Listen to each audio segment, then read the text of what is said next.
kita belajar membran luar dari gram negatif dan sitoplasma. Oke, jadi secara umum ya, ini kita berbicara bakteri secara umum. Jadi ada bakteri yang dia bisa membuat kapsul, ya. Jadi bagian kapsul itu atau film itu bagian di paling luar, ya. Lalu di dalamnya ada cell wall. Tadi nomor 2 ya, ada dinding sel. Lalu di bawahnya lagi ada membran sel, ya, yang tadi berbatasan langsung dengan sitoplasma. Di sitoplasma itu banyak banget materi-materi yang sudah kita kenal dan biasa juga kita temui di sel eukariot. Ini kan prokariot. Ya, di sitoplasma itu ada materi genetik, kromosom, atau juga ada juga ribosom yang bisa memproduksi protein dan lain sebagainya. Secara umum seperti ini. Oke ya. Nah, kenapa kok kita mempelajari dinding sel? Ya, kemarin pada pertemuan sebelumnya sudah saya singgung. Jadi ya, dinding sel ini itu merupakan bagian penting bagi pertahanan si membran, bagi pertahanan si mikrobanya ya dari serangan luar, ya entah itu antibiotik atau apapun, ya sehingga dia bisa bertahan untuk tidak mati dan tetap hidup. Artinya ya di sisi lain daya toksik ya atau daya untuk menyebabkan penyakit dari bakteri juga disebabkan ya salah satunya oleh komponen dinding sel ini. Oke ya, jelas ya. Jadi misalkan nih, ini di gambar yang sebelah kanan ini. Kalau kita perhatikan di situ ya. Caranya ya untuk ya cara antibiotik ya untuk menyerang si mikroba itu caranya dengan apa? Banyak banget. Ada yang sebelah sini misalkan dia menginhibisi sintesis protein. Jadi proteinnya dihambat sehingga dia tidak bisa memproduksi protein. Sedangkan protein itu vital bagi si mikroba. Ya, entah itu untuk signaling atau untuk yang lainnya, untuk kompartemen strukturnya juga. Ada juga ya antibiotik yang dia bisa menginhibisi sintesis DNA. Ya. Jadi DNA-nya dihambat ya, dihentikan sintesisnya. Kalau dihentikan berarti dia tidak bisa memperbanyak diri. Ya, artinya ya dia tidak bisa menginfeksi nantinya karena satu aja, bisa-bisa nanti jadi mati. Atau bisa juga dengan menghambat pembentukan dinding selnya dan seterusnya. Ya, artinya dinding sel ini ya merupakan target bagi sistem pengobatan antibiotik. Ya, mekanisme antibiotik salah satunya adalah menyasar pada pembentukan dinding sel. Oke. Nah, ini yang kemarin kita pelajari. Ya. Jadi E. coli yang warnanya pink, ya. Lalu Staphylococcus aureus yang gram positif, warnanya ungu. Tadi sudah dijelaskan oleh teman-teman kalian. Oke, tapi kalian nanti bisa cari kembali kenapa kok bisa seperti itu. Ya, karena bagi kita seorang ilmuwan harus tahu kenapa kok bisa seperti ini. Ya, tidak cukup puas dengan oh ini di pelajaran dikasih taunya ini, tapi bagaimana cara mekanismenya? Kenapa kok bisa seperti ini? Ini yang perlu tahu. Ya, kita rendezvous kembali, kita recall kembali ingatan kita tentang perbedaan gram positif dan gram negatif. Ya, kalau gram positif ada bagian sitoplasmik membrannya, ya. Di gram negatif juga ada tentunya. Yang membedakan adalah pada gram positif, ya, pada gram positif peptidoglikannya itu lebih tebal. Nah, ini gambarannya sama saja ya. Tapi sebenarnya pada gram positif peptidoglikannya lebih besar, lebih tebal dibandingkan dengan lapisan peptidoglikan pada gram negatif. Nah, pada gram negatif biasanya pada lapisan peptidoglikan itu disebut juga lapisan periplasmik ya atau periplasma. Berbeda dengan gram positif, gram negatif punya yang namanya membran luar, outer membran di sini. outer membran itu dicirikan dengan keberadaan LPS, yaitu lipopolisakarida. Selain lipopolisakarida, pada outer membran ini juga ada lipoprotein di sini. Perhatikan gambarnya sebelah kanan. Di sini ada lipoprotein, ada juga porin. Ya, porin di sini. Nah, nanti fungsinya sangat penting bagi transport dan sistem bagaimana antibiotik bisa menyerang. Seperti itu. Oke. Bedanya ya, pada gram positif ada yang namanya asam teikoat. Ya, asam teikoat. Dan itu tidak dimiliki oleh gram negatif. Sampai sini jelas ya? Secara umum perbedaan seperti itu. Gram positif peptidoglikannya lebih tebal dibandingkan dengan gram negatif. Kalau gram negatif kira-kira 10 nanometer ya tebalnya. Kalau gram positif bisa 2 kali lipat atau 5 kali lipatnya, 20 sampai 50 nano. Ya. Lalu pada keduanya, gram positif atau gram negatif, itu kan ada juga sitoplasma, membran sitoplasma. Apa itu membran sitoplasma? Ya, jadi kalau kita bedah si bakteri, ya, ada bagian seperti cairan yang ada di dalam, ya, yang isinya itu bisa DNA atau materi genetik lain, dan itu dilapisi oleh selapis tipis membran, dan itu yang namanya cytoplasmic membran, membran sitoplasma. Dan sifat membran sitoplasma itu adalah selektif permeable. Artinya dia hanya bisa melewatkan ya zat-zat tertentu saja. Ya, misalkan apa? Oksigen, H2O gitu. Molekul-molekul yang sangat kecil. Lalu kalau molekul yang besar gimana? Nggak bisa. Ya, jadi makanan-makanan yang dibutuhkan oleh mikroba itu nggak bisa leluasa melewati membran sel. Caranya dengan apa? Padahal kan si mikroba butuh makan. Ada mekanisme transport yang lain. Oke ya, kita tidak pelajari di sini. Tapi di struktur ini kita ingin mengatakan ya, kita ingin mengatakan bahwa membran sitoplasma itu sifatnya adalah selektif permeable, hanya melalukan atau melewatkan zat-zat tertentu saja yang molekulnya sederhana.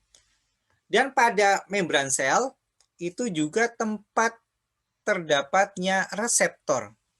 Apa? Tempat terdapatnya reseptor. Apa itu reseptor? Nah, misalkan gini, kayak COVID-19, ya, kayak COVID-19, SARS-CoV-2 itu bisa menyerang manusia gara-gara pada manusia ada reseptor yang mengenali bagian protein si SARS-CoV-2. Ya, artinya kalau ada reseptor dia bisa terinfeksi. Bayangin kalau reseptornya nggak ada, maka ya kejadiannya ya SARS-CoV-2 sebanyak apapun nggak akan bisa menginfeksi manusia. Begitu ya. Nah, itu reseptor. Lalu pada membran sel juga ada sistem transport. Tadi ada nutrisi yang masuk dibutuhkan. Nah, itu harus melewati membran sel. Dan ada mekanisme transportnya. Jadi nanti ada mekanisme transport aktif, difusi, fasilitasi, dan lain sebagainya. Kalau nggak salah dibahas di mata kuliah biokimia fisik. Jadi dulu saya mengajar biokimia fisik sebelum saya ke Jepang. Lalu pada membran sel juga terjadi proses metabolisme atau proses-proses nanti ada biogenesis molekul tertentu, ya, gitu. Dan pada beberapa mikroba juga ada yang memiliki hopanoid. Ya, hopanoid ini merupakan sterol. Buktinya apa? Pada strukturnya ada hidroksil yang lumayan banyak nih. Ya, ada hidroksil 4. Ya, ini bentuk sterol. Ada olnya kan? Yang ada olnya itu biasanya adalah alkohol. Nah, hopanoid itu Fungsinya untuk apa? Fungsinya adalah untuk menstabilisasi membran sitoplasma. Jadi, struktur membran sitoplasma itu menjadi stabil karena adanya hopanoid. Nah, kalau nggak ada hopanoid, bentuknya seperti ini. Ya, bisa geser-geser. Ya. Tapi kalau dengan adanya hopanoid, jadi agak lebih rapat. Dan kalau kalian baca, gitu ya, tentang membran, membran itu nggak kaku. Nggak kaku itu maksudnya gini. Jangan bayangin mikroba itu, dinding selnya itu kayak gini, terus antara fosfolipid 1, bayangin ya, ini misalkan nih, fosfolipid 1, fosfolipid 2, dan seterusnya kan fosfolipidnya kayak gini. Misalkan kayak gini. Ini, perhatikan di sini. Nah, kepala-kepalanya ini, dan ekor-ekornya ini bisa bergeser. Kebayang nggak? Bergeser. Nah, nanti ini agak susah ya kalau nggak langsung. Jadi bayangin kita punya bola. Jadi kalau yang sering lihat mainan bola, apa tuh namanya ya, kolam renang bola gitu ya, itu di atasnya kayak, jadi bola-bola itu ibaratkan sebagai kepalanya si fosfolipid ya. Bola-bola itu bisa bergeser ke sana kemari, itu juga yang terjadi pada membran. Jadi bolanya itu, membran itu nggak tetap di situ, tapi dia bisa bergeser. Kebayang ya? Jadi sangat mudah bergerak. Oke, nah ini ya itu juga riset ya. Ya, tapi kita menyederhanakan ya, menyederhanakan pengetahuannya menjadi bahwa yang namanya membran itu ya terdiri dari fosfolipid, ya fosfolipidnya itu ada kepalanya, ada ekornya, kepalanya di situ gitu ya.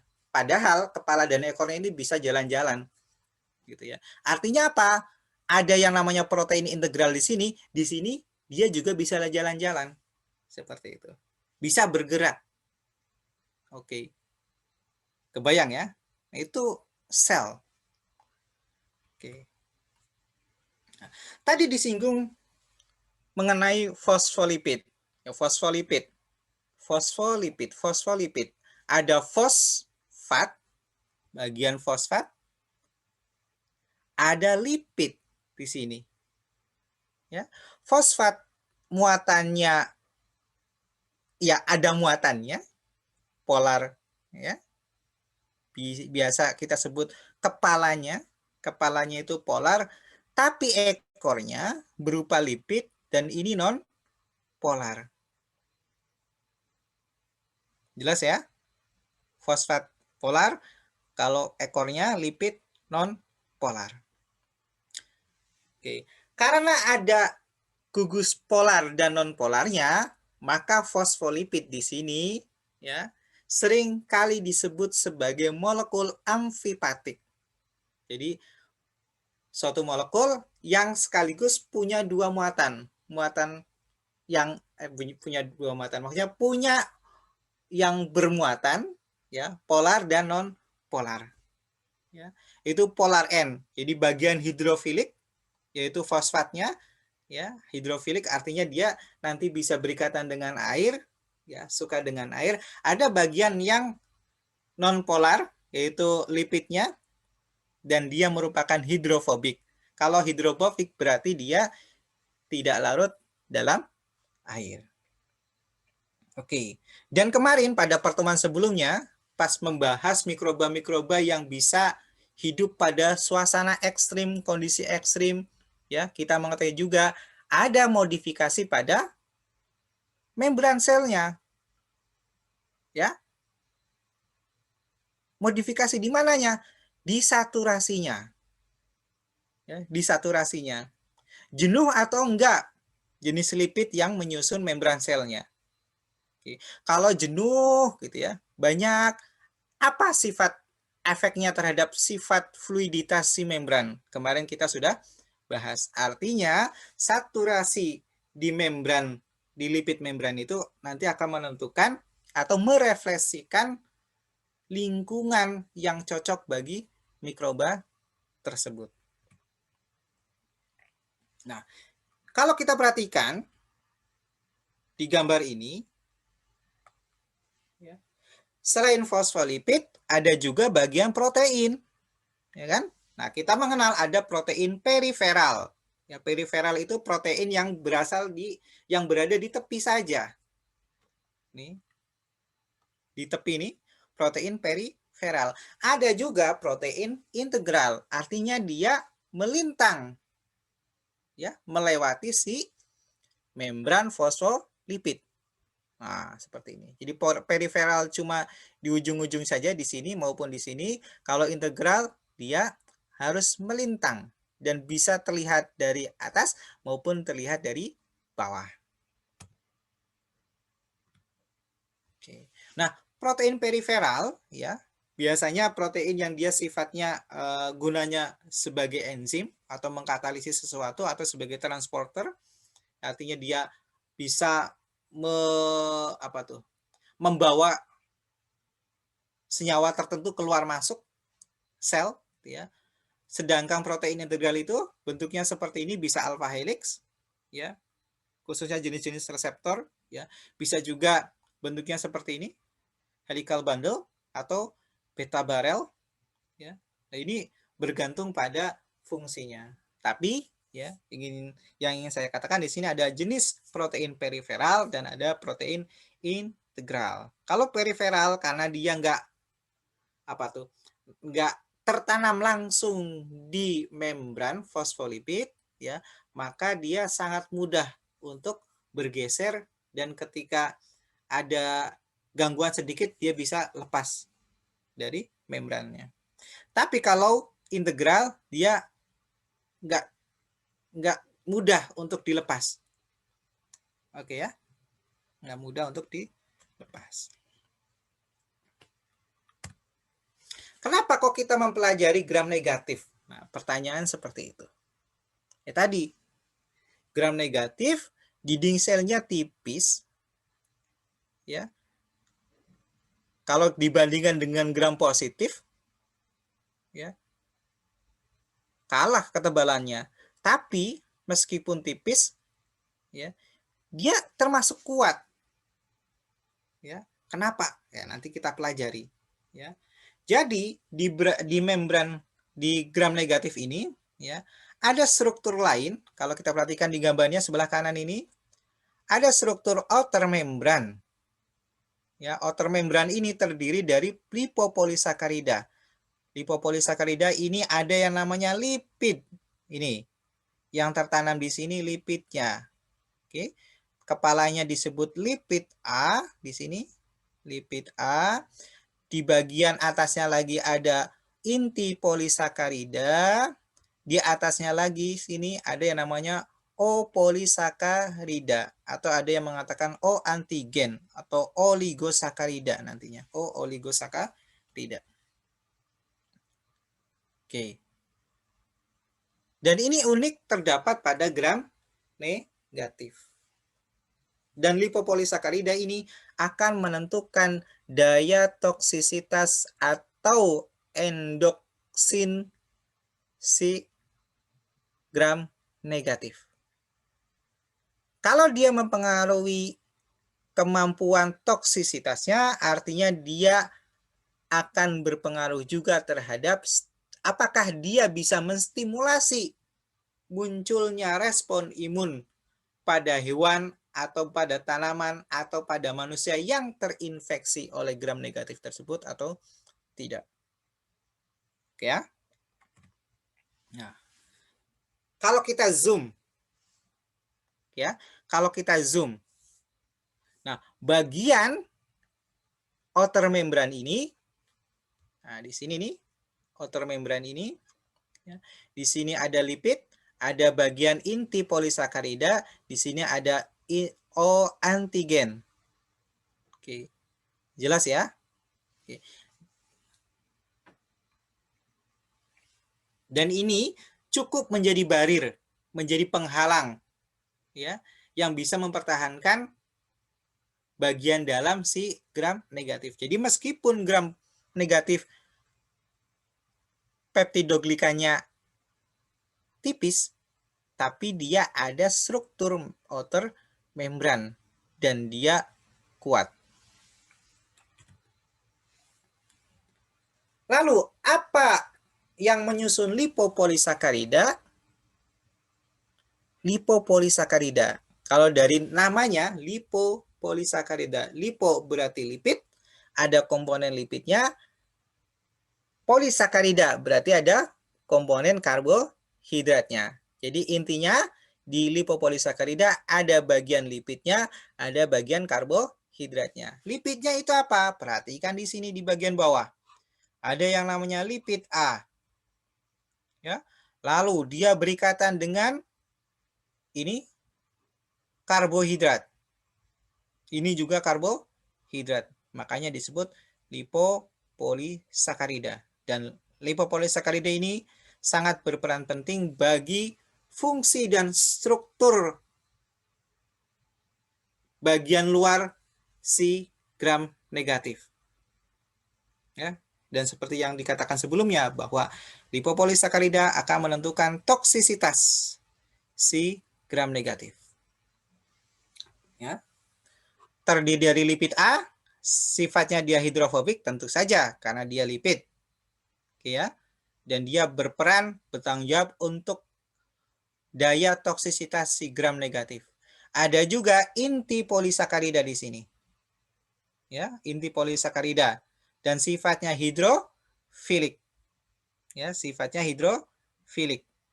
Ada juga O antigen di sini atau oligosakarida atau polisakarida, O polisakarida.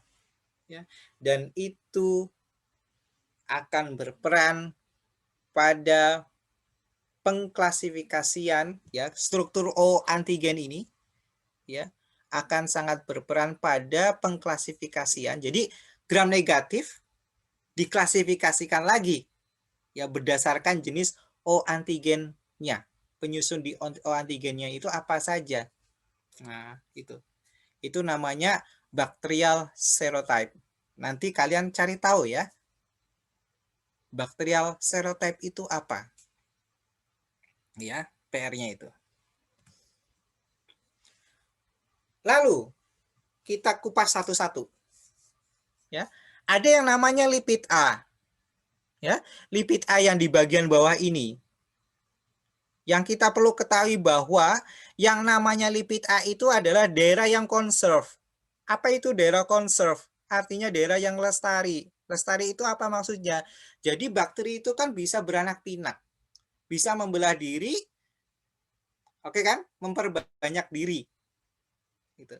Jadi antara parental selnya dengan anakannya itu, ya, kalau dia gram negatif, ya, maka pada lipid A-nya itu antara parental sel, lipid A di parental sel dan lipid A di anakan itu pasti akan sama, cenderung sama. Itu yang namanya daerah conserve. Jelas ya? Itu yang namanya daerah conserve. Itulah yang nanti akan bisa membedakan antara gram negatif, misalkan strain-nya itu apa nih, E. coli jenis apa, strain apa nantinya, gitu ya. E. coli bisa macam-macam. Oke. Nah, itu bisa. Atau E. coli dengan spesies yang lainnya. Nah, maka nanti lipid A-nya berbeda. Nanti ada contohnya juga. Oke. Wah, sorry. Ini ada kesalahan teknis ya. Tapi kalau nanti kalian buka di bukan PPT-nya, di PDF-nya ya, di PDF-nya itu nanti ada yang namanya ada struktur. Ini sebenarnya ada strukturnya di sini. Ini ada sebenarnya struktur dari lipid A punyanya Salmonella. Ya, yang sebelah kanan lipid A punyanya Chromobacterium violacum. Ini ada kemiripan antara lipid A dan lipid A si Salmonella dan lipid A pada Chromobacterium. Tapi tentu saja karena ini lipid A merupakan conserve, artinya unik antara punyanya si Salmonella dan Chromobacterium, pasti mereka ada bedanya. Setelah kita belajar lipid A, Ya, setelah belajar tadi komposisi lipid itu seperti apa, contohnya seperti apa, kita beranjak kepada inti polisakarida. Nah, inti polisakarida itu apa? Ternyata inti polisakarida itu ya tersusun atas dua inti. Ada inner core, ada outer core. Ya, sama dengan lipid A, ya. Inner core, bagian inner core, ingat ya, bagian inner core pada inti polisakarida. Hanya bagian inner core, inti dalamnya itu adalah bagian yang highly conserved. Ya, highly conserved, sama dengan lipid A. Ya, bisa terdiri dari gula 6 heptosa ya. Heptosa ada juga gula deoksidemonooktulosonik asam ya, acid ya. Deoksidemonooktulosonik acid. Nah, atau kita singkat KDO. Ya, ada hep ya, ada gula heptosa. 7 ya. Sekarang ya, inner core ini itu kan gula. Ya, gula dan dia bisa terfosforilasi. Terfosforilasi apa? Artinya dia bisa ketempelan si fosfor atau di sini fosfat. Ya, jadi bisa ada yang namanya pirofosfat, bisa juga 2-aminoetil fosfat. 2-aminoetil fosfat di sini. Amin. Ini ada etil di sini, CC ini patahan 2, ini kan etil, CH2 di sini etil. Nah, 2-aminoetil fosfat. Ini bisa berikatan dengan heptosa. Oke. Jelas ya? Itu struktur dari inner core yang conserve. Ya. Dan ya, minimal gram bakteria lipopolisakaridanya itu tersusun atas lipid A dan minimal 1 ya KDO. Nggak ada heptosa nggak apa-apa, tapi minimal ada 1 KDO dan lipid A. Jelas ya? Oke. Kenapa? Karena ada mikroba-mikroba yang dia hanya punya bagian outer core, inner core, dan lipid A, tapi dia nggak punya antigen di sini. Ya, ini strukturnya RAF mutan.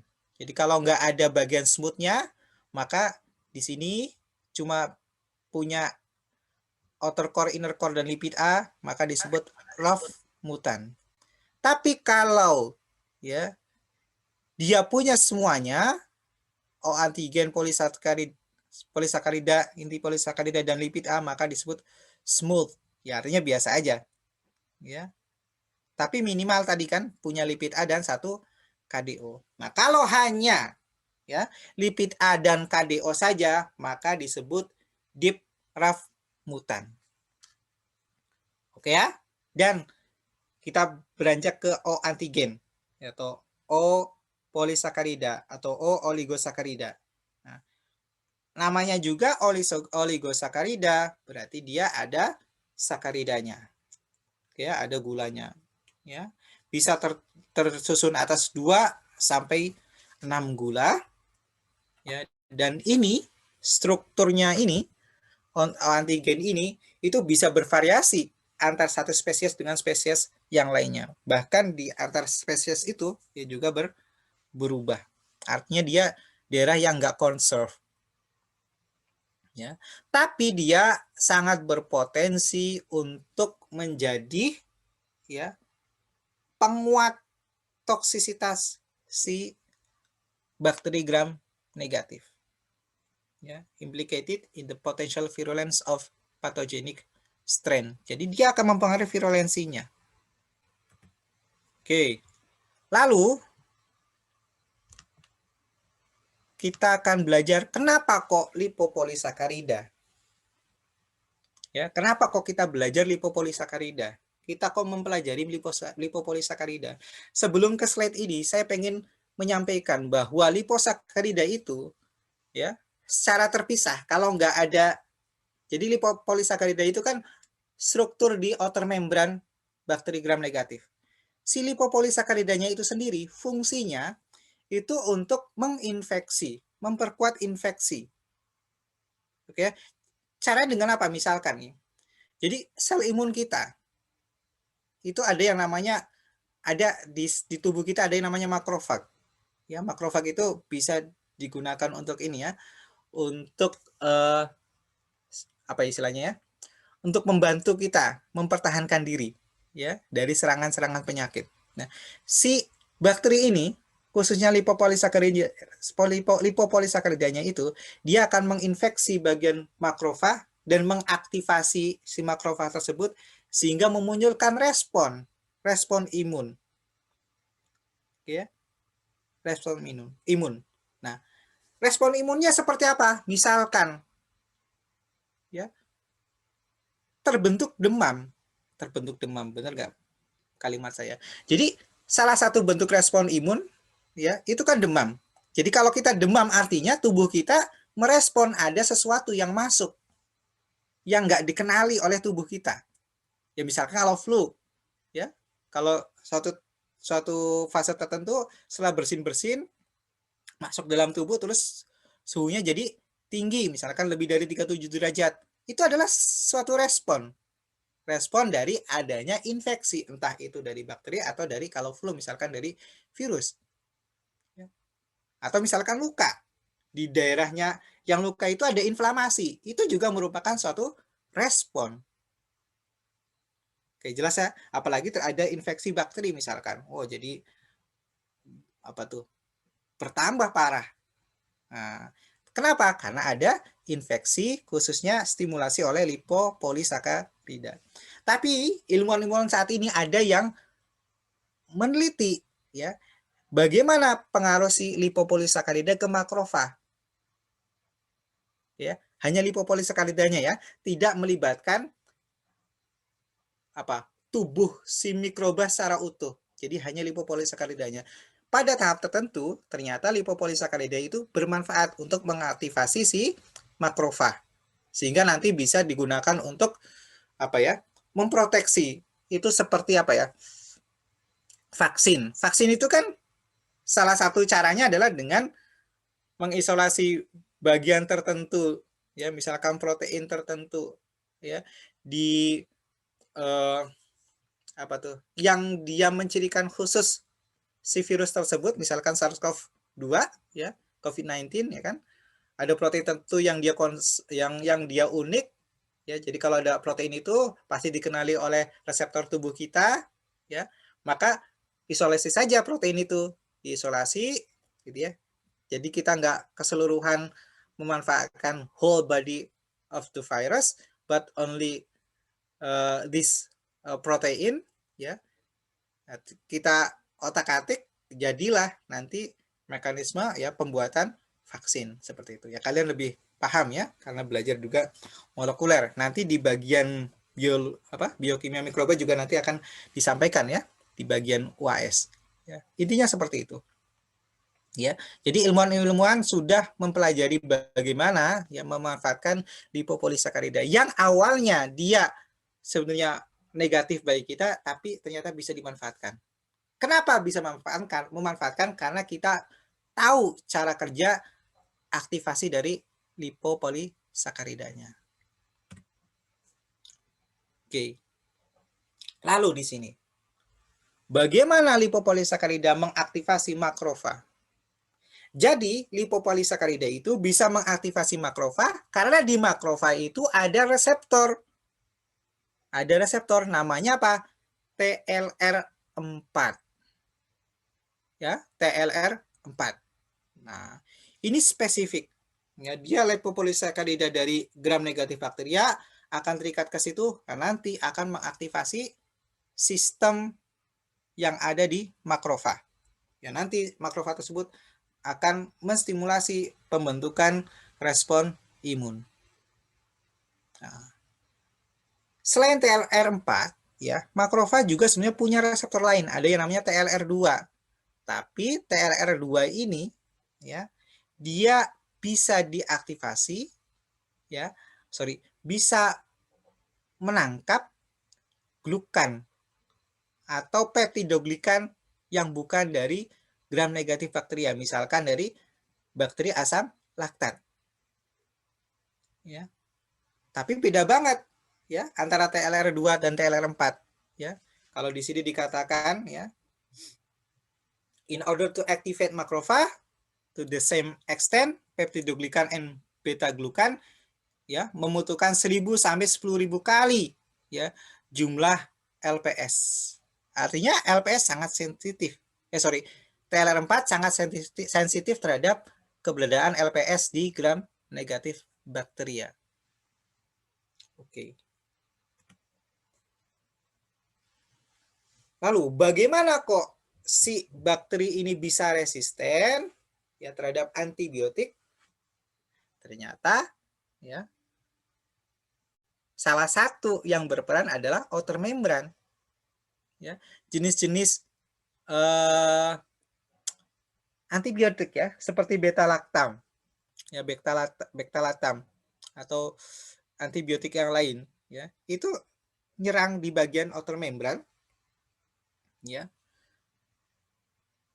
Dan uniknya ya, bakteri ini gram negatif diilhami oleh yang menciptakannya ya, yang menciptakan kita juga untuk beradaptasi terhadap serangan itu. Ya, beradaptasi. Ya, memodifikasi sehingga ketika ada antibiotik yang sama ya, dia akan jadi kebal. Itulah yang menyebabkan resistensi. Kenapa kok bakteri jadi resisten terhadap antibiotik tertentu? Karena bakteri juga belajar. Ya, kalau ada masalah, dia belajar. Masalahnya kayak gini. Gitu ya. Bayangin, bakteri aja bisa belajar. Ya. Masa manusia enggak. Gitu kan ya. Jadi terhadap masalah-masalah yang ada ya, itu belajar. Oh, ini masalahnya kayak gini. Jadi kalau nanti nemu masalah yang lain yang serupa gitu ya. Nah, nanti how to solve-nya sama seperti ini. Mungkin step by step-nya seperti itu. Oke. Jelas ya? Nah, dan keberadaan outer membran ini ya yang menjadikan si gram negatif lebih resisten ya karena nanti ada modifikasi di outer membran, nanti adanya antibiotik ya jadi resisten ya. Tapi si gram positif bakteria itu kan nggak punya outer membran, jadi langsung kena ke peptidoglikan, jadi tameng untuk mempertahankan diri dari serangan antibiotik itu ya, gram positif itu ya kurang ya. Kalau di gram negatif ada outer membran, ada peptidoglikan, ada membran sitoplasma. Tapi kalau di gram positif cuma peptidoglikan dan membran sitoplasma atau membran sitoplasma membran, gitu ya. Itulah yang menyebabkan kenapa kok antibiotik itu ya yang menyerang pada gram negatif bakteri itu cenderung lebih banyak dibandingkan dengan gram positif. Kenapa? Karena gram negatif ya dia lebih mudah untuk resisten terhadap antibiotik tertentu. Kenapa lebih mudah resisten? Ya karena ya dari 3 lapisan itu outer membran, peptidoglikan sama si sitoplasmic membran dia sama-sama belajar. Kalau masuknya ke baru masuk ke outer membrannya dia memodifikasi ya, ada mutasi dan sebagainya sehingga dia tidak mudah untuk dihancurkan oleh antibiotik. Nah, ini salah satu contoh bagaimana adanya modifikasi dan itu bisa menyebabkan si bakteri lebih tahan terhadap antibiotik. Ini kelihatan nggak yang di atas ya? Kanan atas. Kelihatan ya? Kelihatan, Pak. Oke. Nah, bagian kanan atas ya. Jadi kalau ada antibiotik ya. Terus itu kan bagian kapsul. Jadi ada mikroba-mikroba yang dia bisa mengeluarkan kapsul. Ya, kapsul itu juga merupakan pertahanan diri, bentuk pertahanan diri dari mikroba. Oke. Nah, kalau ada antibiotik yang bisa masuk, oke. Kapsul nggak bisa ya. kapsul bisa robek. Ada pertahanan yang lain, ada yang namanya lipopolisakarida. Tapi di lipopolisakarida juga punya mekanisme adaptasi. Ya, mekanisme adaptasi dan seterusnya, sehingga si antibiotik itu ya jadi nggak laku lagi gitu ya. Jadi biasa aja efeknya terhadap si mikroba. Oke, contohnya ini di sini yang bagian D ini, yang di kiri bawah ya. Ada modifikasi fosfolipid ya, khususnya pada bagian hidrofobik dan bagian positif ya, residu positifnya. Jadi kalau ada modifikasi ya pada bagian ini akan meningkatkan ya tadi increase membrane repair after CAMP damage. CAMP ini bukan cyclic adenosine monofosfat, tapi cationic antimicrobial peptide. Oke ya. Kalau AMP yang di sebelah kanan atas ini ya bukan adenosine monofosfat, tapi yang dimaksud adalah antimicrobial peptide. Ya, nanti bisa baca di jurnal ini, jurnal antibiotics. Oke, jelas ya. Jadi kalau ada antimicrobial peptide, jadi antimikroba, tapi antimikrobia itu jenis protein, peptida, dan dia ada katayoniknya, ada molekul positifnya, ya, nyerang ke bakteri gram negatif. Awal-awal sakit nih, gram negatif. Tapi dia belajar dari rasa sakitnya itu. Dia belajar, oh, bagian plasma membran saya rusak. Lalu dia memodifikasi bagian fosfolipidnya, ya. Jadi turnover untuk memperbaiki bagian membran plasma itu lebih cepat karena dia lebih bisa beradaptasi. Lalu ketika ada tadi cationic antimicrobial peptide lagi, dia jadi belajar, oke, kamu nyerang nggak apa-apa, tapi saya juga ada bentuk pertahanan diri, yaitu recovery saya lebih cepat dibandingkan dengan sebelumnya. Jadi dia terlihat lebih tahan, oke, sehingga lebih resisten dibandingkan sebelumnya. Next, ini ya, molecular mechanism ya. Bagaimana si mikroba itu resisten? Nah, tadi sama. Jadi antara gram negatif sama gram positif itu beda. Ya.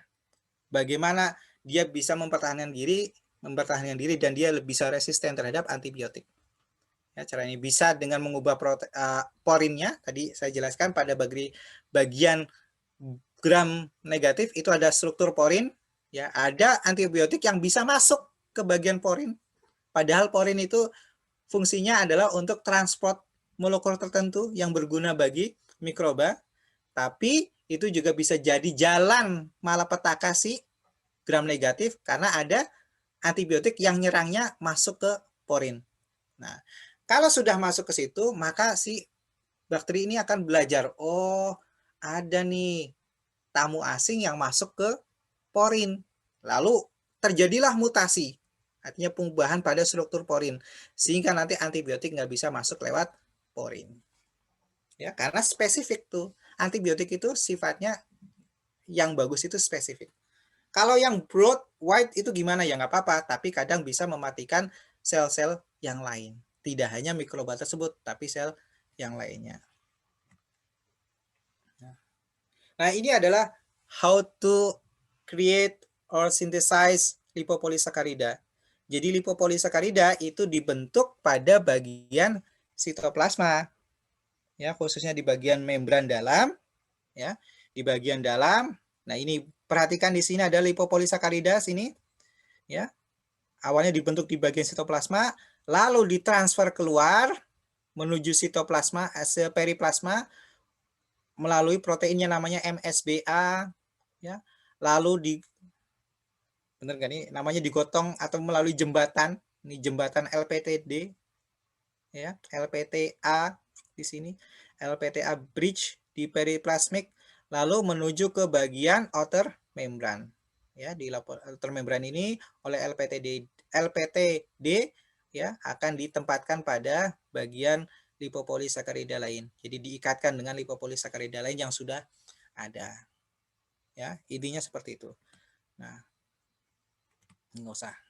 Nah, Lalu kita juga belajar tadi di bagian outer membran selain ada lipopolisakarida juga ada protein. Nah, ini juga proteinnya. Di sini ada yang namanya di sini yang warnanya hijau ya, ada yang warnanya biru ya. Kalau yang hijau itu contohnya ada protein yang bentuknya beta barel. Beta barel outer membran protein ya.